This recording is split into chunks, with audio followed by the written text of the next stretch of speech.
बिस्मिल्लाहिर्रहमानिर्रहीम। अस्सलाम वालेकुम नादरीन, आप यूट्यूब चैनल देख रहे हैं। मैं इमरान ख़ान हूँ। नादरीन, पाकिस्तान और अफ़गानिस्तान के दरमियान मुज़ाकरात हुए कतर में और उन मुज़ाकरात के नतीजे में सीज़ फायर हो गया है। अब दोबारा मुज़ाकरात होंगे। कतर के अंदर जाकर ख्वाजा आसिफ साहब और दीगर कुछ और लोग थे, ये लोग वफ़द लेकर गए कतर में, जबकि अफ़गानिस्तान का वफ़द भी वहीं पर आया और इनके बीच में मुज़ाकरात हो गए।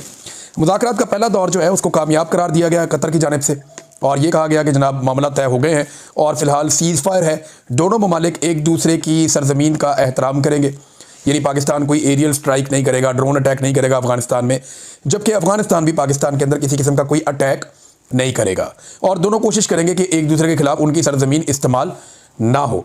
25 अक्टूबर को इस्तंबुल में यानी तुर्की में दोबारा मुज़ाकरात होने जा रहे हैं।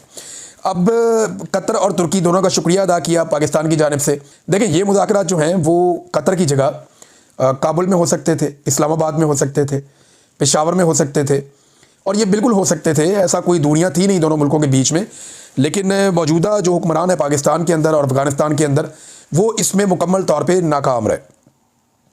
भारत की डिप्लोमेसी काम कर गई, पाकिस्तान की कमज़ोर थी, लेकिन अच्छा हुआ कि ये उस रास्ते पर चले जो रास्ता इमरान खान साहब ने बहुत पहले बताया था। एक तो ना इनका साबुन बड़ा स्लो है, इनका दिमाग भी बहुत आहिस्ता काम करता है।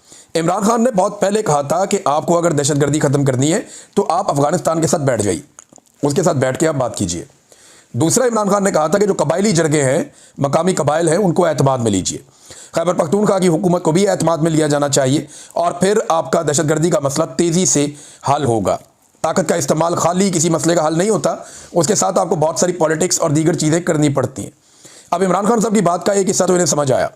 इन्होंने अफ़गानिस्तान के साथ मुज़ाकरात शुरू किए, लेकिन तब शुरू किए जब काफ़ी पानी पुलों के नीचे से बह गया था। फ़िलहाल कतर के अंदर एक खुशाइन चीज़ है कि मुज़ाकरात का पहला दौर इस हद तक कामयाब हुआ कि अब पाकिस्तान अफ़गानिस्तान में और अफ़गानिस्तान पाकिस्तान में कोई कार्रवाई नहीं करेगा। दोनों के मज़ीद फ़ौजी शहीद नहीं होंगे और एक दूसरे के ऊपर हमला नहीं किया जाएगा। उम्मीद करते हैं कि आने वाले दिनों में ट्रेड के रास्ते भी खुल जाएंगे और पाकिस्तान और अफ़गानिस्तान के बीच में हालात नॉर्मलाइज होंगे। जो आइडियल सिचुएशन है वो ये है कि इमरान खान साहब के जो मशवरे हैं उनका अगला मरहला तय किया जाए। खैबर पख्तूनख्वा की हुकूमत को इन्वॉल्व करें, प्रॉपर तरीक़ेकार बनाएं कि अफ़गान मुहाजिरीन वापस कैसे जाएंगे, उन्हें इज्जत के साथ वापस भेजें। आपने इतनी दहाइयों तक उनकी मेहमान नवाजी की है, अब आखिर में आकर आप दूध में मेंगने तो ना डालें। ये एक मिसाल है उर्दू की, ये दूध में मेंगने डाल देना कि अगर आप किसी को इतनी आपने मेहमान नवाजी की है तो आखिरी वक्त में अगर आप इस तरह की हरकतें करेंगे तो एक बैड टेस्ट पैदा होगा। आखिर में जाके अपनी इतनी कुर्बानी, इतनी मेहमान नवाजी का आप सारा ज़ाया क्यों कर रहे हैं? लिहाजा उन्हें एहतराम के साथ वापस उनके मुल्क में भिजवाया जाए, बड़े तरीके से उनके साथ मामलात मैनेज किए जाएँ और दोनों ममालिक मिलकर दहशतगर्दों के खिलाफ कार्रवाई करें। अफ़गानिस्तान को जो लोग मतलूब हैं पाकिस्तान उनके खिलाफ कार्रवाई करे, पाकिस्तान को जो लोग मतलूब हैं अफ़गानिस्तान उनके खिलाफ कार्रवाई करे। जब दोनों ममालिक की सरजमीन तंग हो जाएगी दहशतगर्दों के लिए तो उनके पास दो रास्ते होंगे, या तो वो दीवार के साथ लग जाएंगे, उनको मरना पड़ेगा, या फिर उन्हें हथियार फेंकने पड़ेंगे और सरेंडर करना पड़ेगा सरकार के सामने। तो ये एक आइडियल सिचुएशन हो सकती है जिसका तज़किरा इमरान खान साहब ने एक मरतबा नहीं कई मरतबा किया है। बहरहाल अब दूसरे ममालिक हमारी सुलह करवा रहे हैं अफ़गानिस्तान के साथ और ये वो अफ़गान तालिबान हैं जिनको हमने खुद बनाया था। मैं ज़िया-उल हक़ का एक स्टेटमेंट सुन रहा था जिसमें वो ये कह रहा था कि अगर जनाब रूस को ना रोका गया अफ़गानिस्तान में और अफ़गानों को शिकस्त हो गई तो पाकिस्तान मलिया मेट हो जाएगा। डरा डरा के पाकिस्तानियों को इतने डॉलर इकट्ठे किए ज़िया-उल हक़ ने और उसके जर्नैलों ने, पाकिस्तान में क्लाशनकोव कल्चर और मंशियात लाके तबाह बर्बाद कर दिया पूरी कौम को। ये पहला जो इसका कसूरवार है ज़िया-उल हक़। उसके बाद जनाब मुशर्रफ का टाइम आया तो वो अमेरिका की जंग का हिस्सा बन के उन्हीं तालिबानों के ख़िलाफ़ हो गया और एक नई जंग में उसने पाकिस्तानियों को झोंक दिया कि जनाब अगर अमेरिका की बात ना मानी और वो आ गया तो वो पाकिस्तान को पत्थर के दौर में धकेल देगा। अब ये एक मुशर्रफ साहब का भी खौफ था, ज़िया-उल हक़ भी बुज़दिल था, मुशर्रफ भी बुज़दिल था। तो इन दोनों ने हमें एक ऐसी जंग का हिस्सा बनाया जिसका पाकिस्तान को हिस्सा नहीं बनना चाहिए था। और अब अगर आप बात करें तो मौजूदा जो मिलिट्री क़यादत है वो भी इस खित्ते को और इस सारे रीजन को ऐसे ही देख रही है। हालांकि होना ये चाहिए कि हम अफ़गानिस्तान के साथ मामला तय करें और दहशतगर्दी के खात्मे के लिए मिलकर काम करें ताकि दोनों को कामयाबी मिल सके और हमारी जो मगरबी सरहद है वो हमेशा के लिए महफूज हो जाए। नादरीन, गज़ा के हवाले से पाकिस्तान ने एक मुआहदा तो किया है, मुआहदे के ऊपर दस्तखत भी किए हैं। डोनाल्ड ट्रंप के बकौल जो गज़ा का अमन मुआहदा है उस पर सारों ने दस्तखत किए हैं। शहबाज शरीफ वगैरह मुकर गए थे कि जनाब हमने तो दस्तखत किए जिस पेपर पे, वो तो पेपर में कुछ और लिखा था, यहाँ पे तो कुछ और है। लेकिन जब वो पेपर सामने आए और जब डोनाल्ड ट्रंप ने कहा तो इन्होंने उसको डिनाई नहीं किया। डोनाल्ड ट्रंप ने कहा जी इन्होंने इसी मुआहदे के ऊपर दस्तखत किए हैं और ये पहले दिन से मेरे साथ हैं और ये कह रहे हैं जी शुरू से हम आपके साथ हैं और उन्होंने मुझे पूरी सपोर्ट दी है। और स्पेशली उसने नाम लिया शहबाज शरीफ का और आसिम मुनीर का, वो इनसे बहुत खुश था दोनों से। तो डोनाल्ड ट्रंप ने तो ये वाजे कर दिया कि जनाब ये उसके अंदर हिस्सेदार है। अब उस मुआहदे के तहत तो अमन होना चाहिए था, जंगबंदी होनी चाहिए थी, लेकिन लगातार इसराइल फ़लस्तीनियों का वहाँ पे कत्लेआम कर रहा है। अब एक और बड़ी अफसोसनाक खबर आई है, फ़लस्तीनियों से भरी हुई एक बस के ऊपर हमला किया गया, इसराइल ने हमला किया, 11 फ़लस्तीनी शहीद कर दिए। इनका ताल्लुक एक ही ख़ानदान से था। रोज़ाना खबर आती है, कभी 10 शहीद कर दिए, कभी 20 शहीद कर दिए, कभी इससे ज़्यादा शहीद कर दिए। तो कत्लो गारतगिरी का सिलसिला रुक नहीं रहा। तो जो मुआहदे पर दस्तखत करने वाले मुल्क थे, क्या उनमें से किसी एक मुल्क ने भी अमेरिका से रब्ता किया और उस मुल्क ने कहा हो कि जनाब आपने जंगबंदी करवाई है, ये क्या हो रहा है? बदस्तूर वहाँ पे कत्लेआम हो रहा है, ये कैसी जंगबंदी है, इसके बावजूद कत्लेआम नहीं रुक रहा। तो पाकिस्तान को इसके ऊपर आवाज़ उठानी चाहिए। देखें 3 चीज़ें हैं जिस पे पाकिस्तान की गवर्नमेंट को क्लैरिटी लेकर आनी पड़ेगी। नंबर 1 कि ये जो कत्लेआम अब हो रहा है ये मुआहदे की खिलाफ वर्जी है जिस पे दस्तखत करवाए गए थे, लिहाजा अमेरिका मुआहदे की पासदारी करवाए। नंबर 2, अब्राहम अकॉर्ड के ऊपर डोनाल्ड ट्रंप का दावा है कि सऊदी अरब के साथ साथ सारे मुल्क इसको कबूल कर लेंगे, इसराइल को तस्लीम कर लेंगे।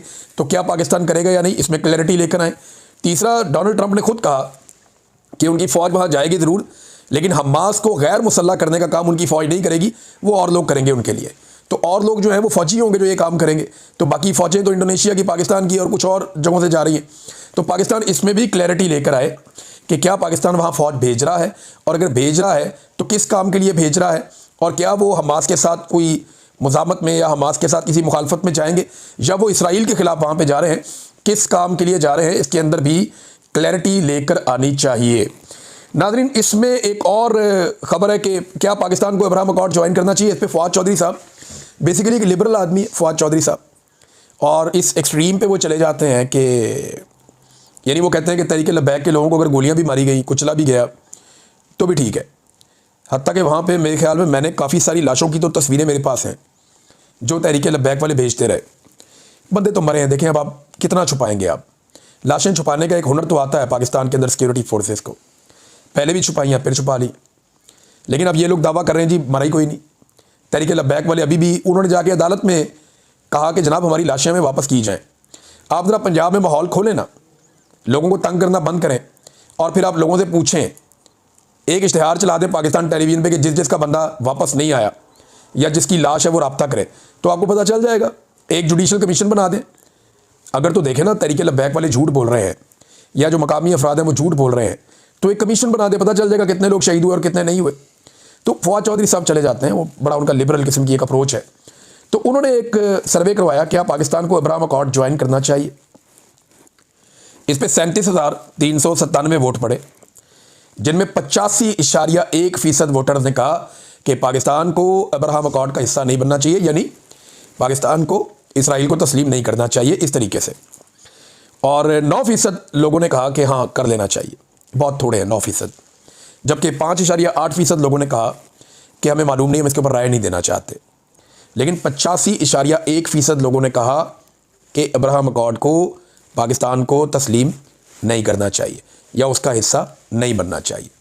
ये जनाब फवाद चौधरी साहब ने करवाया था। तो लोगों की आवाज़ जो है, जो जमहूर की आवाज़ होती है, वही किसी जमहूरी मुल्क के अंदर हकीकी राय होती है। नाज़रीन, तहरीक लब्बैक की जानिब से भी अब खबरें आना शुरू हो गई हैं, और ये कुछ सहाफ़ियों ने इसको पोस्ट किया और उन्होंने दावा किया कि तहरीक लब्बैक ने ये स्टेटमेंट दिया है कि 13 अक्टूबर को जो किया गया वो 13 अप्रैल 1919 को जो जलियांवाला बाग में हुआ था उसको दोहराया गया। जलियांवाला बाग में आप अगर 13 अप्रैल 1919 को अगर आप निकाल के पढ़ें तो आपको पता चलता है कि एक जनरल डायर हुआ करता था,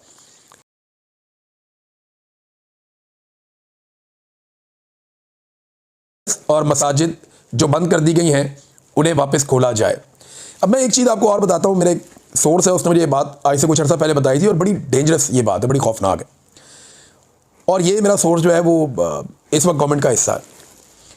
उसने मुझे कहा कि हमें तो ये बड़ी क्लैरिटी के साथ कह दिया गया एस्टेब्लिशमेंट की जानिब से, जो हम कहते हैं वो करो, आंखें बंद करके करो, जो हम कहते हैं वो कर दो। ये मत देखेंगे पब्लिक उसके बारे में क्या सोचती है, उसका नतीजा क्या निकलेगा, अदालत क्या कहेगी, कल क्या होगा। कंट्रोल करना हमारा काम है, जो हम कहते हैं आंखें बंद करके करो। ये पैगाम ना सिर्फ हुकूमतों को दिया गया बल्कि ब्यूरोक्रेसी को भी दिया गया। कि आप हमारी बात मानते जाएं, आपका तहफ़्फ़ुज़ हमारी जिम्मेदारी। ये इस वक्त पाकिस्तान की मिलिट्री एस्टेब्लिशमेंट का रवैया है। तो सियासतदानों को भी पता है कि ना वो पहले वोट से आए, ना दोबारा उन्होंने वोट लेने, और अब तो वोट उनको डालना ही, कुछ किसी ने वोट नहीं डालना, कुछ वोट उनको पड़ेगा भी नहीं।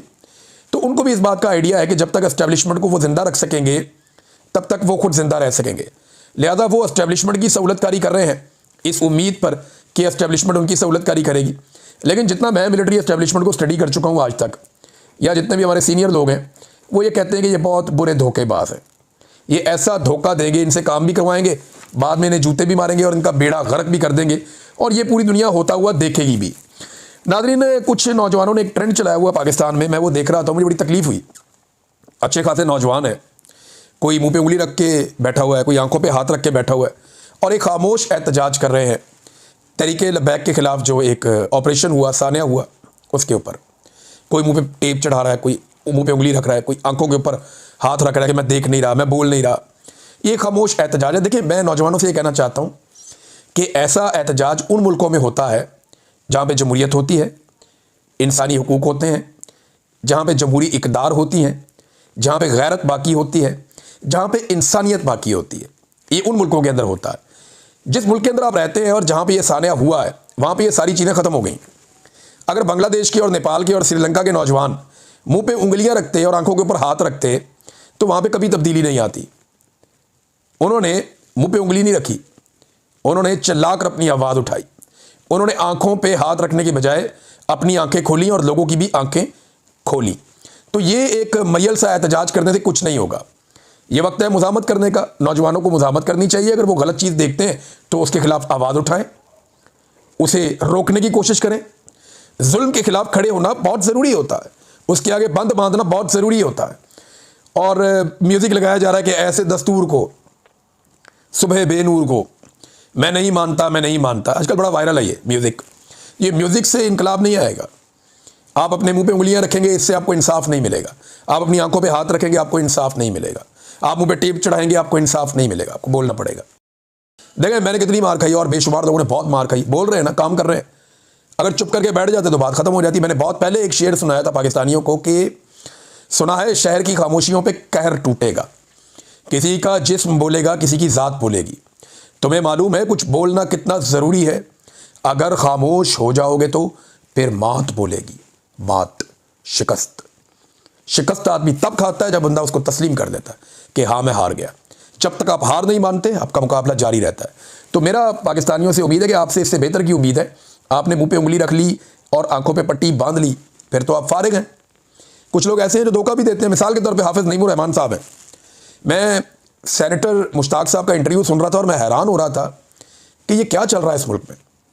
हाफिज़ नईमुर रहमान साहब जिस वक्त जलसों में खड़े होकर ये मुतालबात कर रहे थे इमरान खान से कि आप ट्वीट क्यों नहीं कर रहे इसराइल के खिलाफ, हालांकि बेशुमार ट्वीट्स हैं इमरान खान की इसराइल के खिलाफ, ढेर लगा पड़ा है।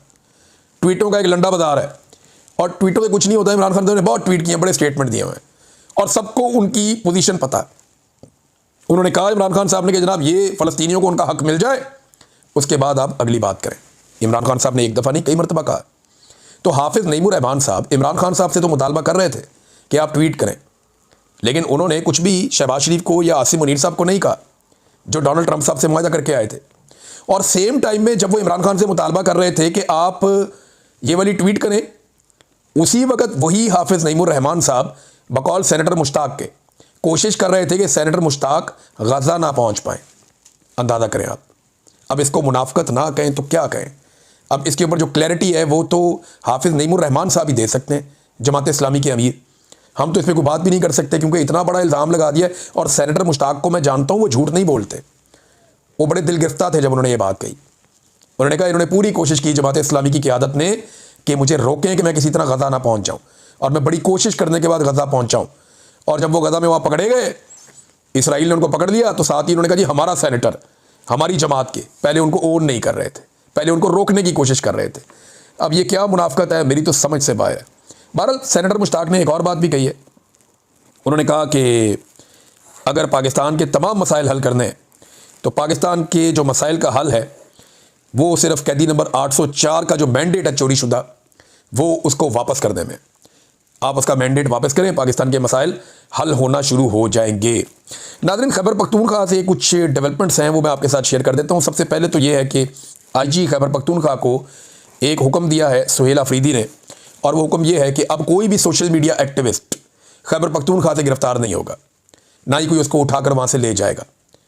और साथ में ये भी कहा कि ये सिर्फ पाकिस्तान तहरीक इंसाफ के लिए नहीं है, किसी भी पॉलिटिकल पार्टी का, चाहे नून लीग है, जमात इस्लामी है, ANP है, चाहे वो तहरीक लब्बैक है, जो भी है, किसी भी जमात का कोई भी सोशल मीडिया एक्टिविस्ट अगर खैबर पख्तूनख्वा में मौजूद है तो उसे कोई उठाएगा नहीं, कोई गिरफ्तार नहीं करेगा।